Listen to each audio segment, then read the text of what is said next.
Kasus gagal ginjal akut progresif atipikal atau GGAPA pada anak belakangan kian merebak. Menilik laporan harian Kementerian Kesehatan Kemenkes per Jumat, tanggal 21 Oktober tahun 2022, sebanyak 241 anak di 22 provinsi terserang GGAPA. Dari angka tersebut, sejumlah 133 anak meninggal dunia, 64 anak masih menjalani perawatan, sementara sisanya dinyatakan sembuh. Dilansir dari Kompas.com, kasus gagal ginjal akut dilaporkan pertama kali terjadi pada tanggal 2 Januari tahun 2022. Namun, tren peningkatan baru terlihat mulai Agustus, yakni dengan 36 kasus. Laporan bertambah pada September dan Oktober, yaitu sebesar 78 dan 110 kasus.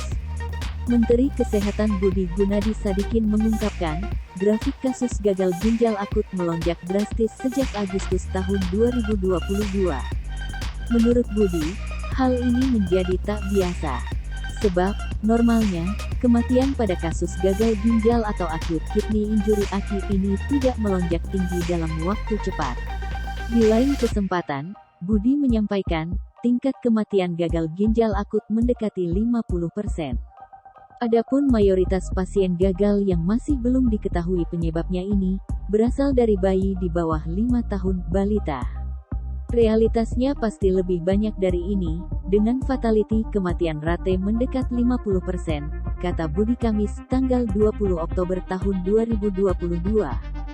Budi menuturkan, Kemenkes semula menduga peristiwa ini disebabkan virus atau bakteri.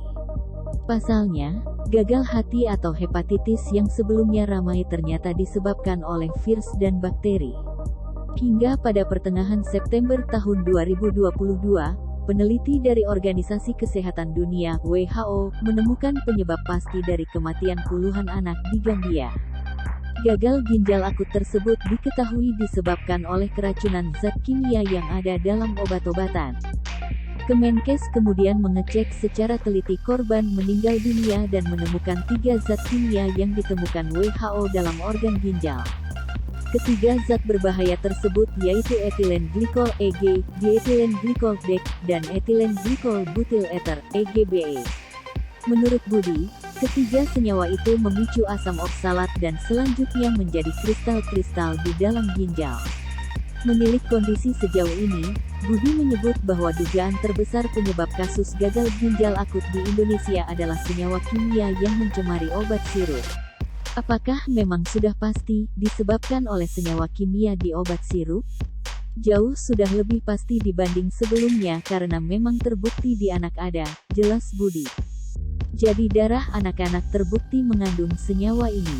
Kita sudah ambil biopsi rusaknya ginjal konsisten dengan akibat senyawa ini, lanjut dia.